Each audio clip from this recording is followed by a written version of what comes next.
புரட்சி தலைவர் அம்மாவுடைய ஆட்சி மலர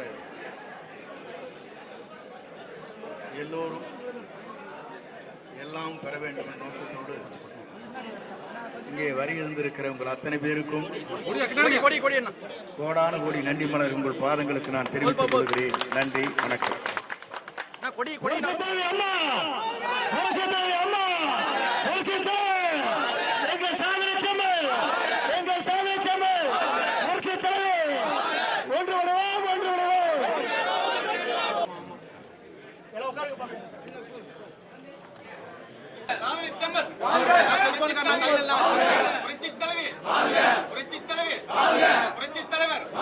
ட்ரெண்ட ஃப்ரெண்ட் ஆக்கிக்கோங்க. தந்தி டிவியின் சப்ஸ்கிரைபர்ஸ் அண்ட் ஃபாலோவர்ஸ் குடும்பத்துல நீங்களும் இணையுங்க.